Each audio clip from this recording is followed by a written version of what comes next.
that we don't have an example in other cultures means we have not sat down to look at it as keenly as I've looked at Yoruba. So I call on people of various other ethnic groups to look deeply into their past. Divorce mysticism. There are some things are mysterious. That means beyond our capacity to understand. That doesn't make them mystical. Because when something is mystical, you have defined it. But if it's mysterious, I can't understand it yet. We must be able to make a difference between something being mysterious and something being mystical. We must, we talk glibly, but spiritual things, we don't really understand them. That doesn't mean that everything we don't understand is spiritual. Some of the things we don't understand, we only don't understand yet. And when we understand, we know not take it away from spiritual and put it to natural. So we should engage with an open mind and seek with rigor to be able to get solutions. Seek with rigor to get solutions.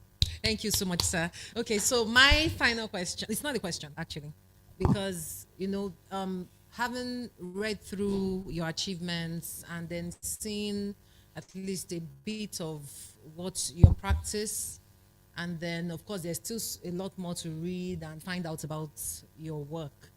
And of course that is part of what inspired the lady in green to ask that question, that you could combine all these. She's my student. Oh, okay. She's my PhD That's student. how we're able to combine all those. And even I could relate with that question.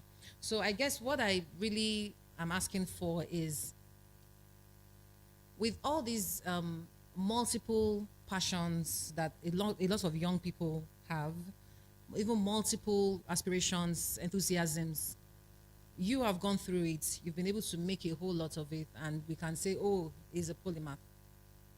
What were the challenges that you faced?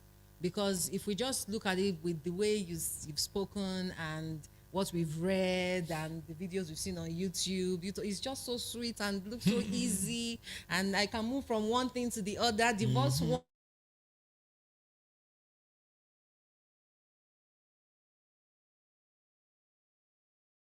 I'm asking if you could tell us. I once made a presentation. I said, my life as a failed musician. Wow. And because when I started, when I had the ambition for music, I grew up in the church. I wanted to be an organist. And I started playing the harmonium. You pedal, you blow air and play. And it sounded good and all that. Then I tried to upgrade to play 2-3 manual organs with pedals and all that, and I just couldn't coordinate it.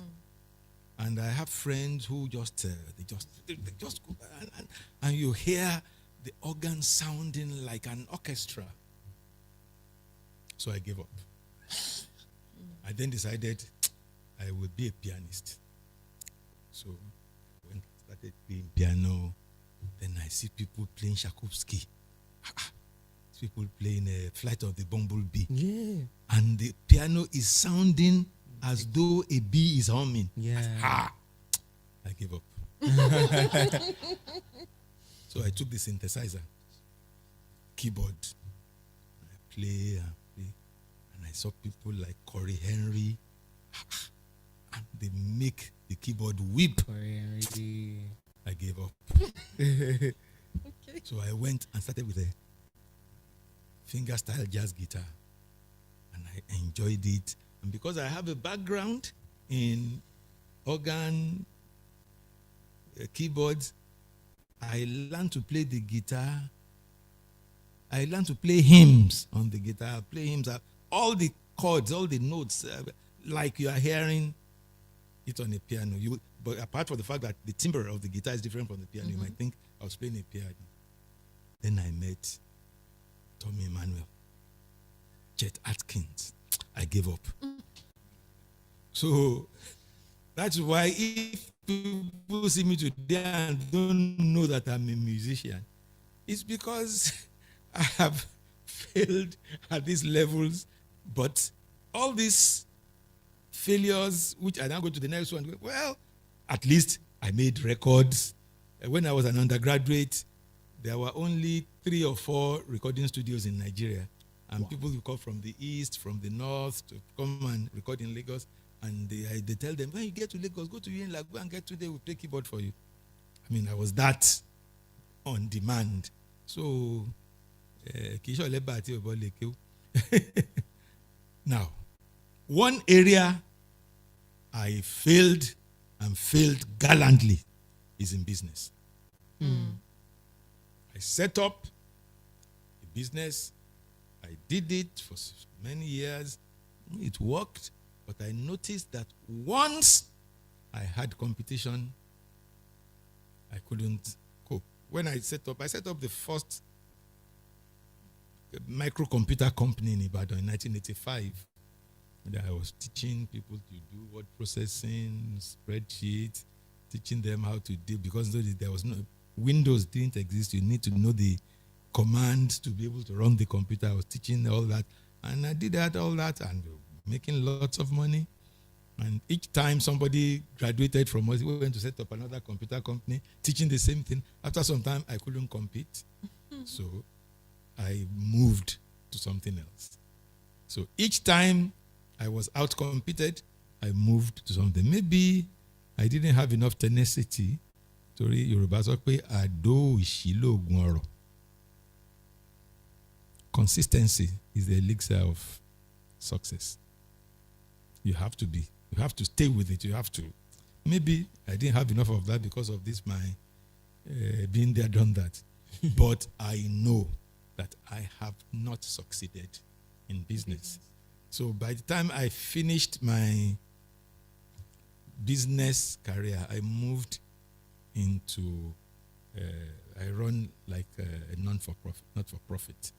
And what I do is write proposals for funding for the projects we do. And I've been quite comfortable there. And so definitely, I confess, I failed in business. Okay, so failed in business, did well from one musical instrument to another, except you have not been able to meet up with certain pros and just said, nah, this is not my thing. But definitely in all the areas that we've seen you thrive, you've been consistent, and you've always had that passion to know more. Even now, you said there are still some science projects that you're still, working on after 7 decades. That some people just want to rest and go and chill and go on vacations, but you are still applying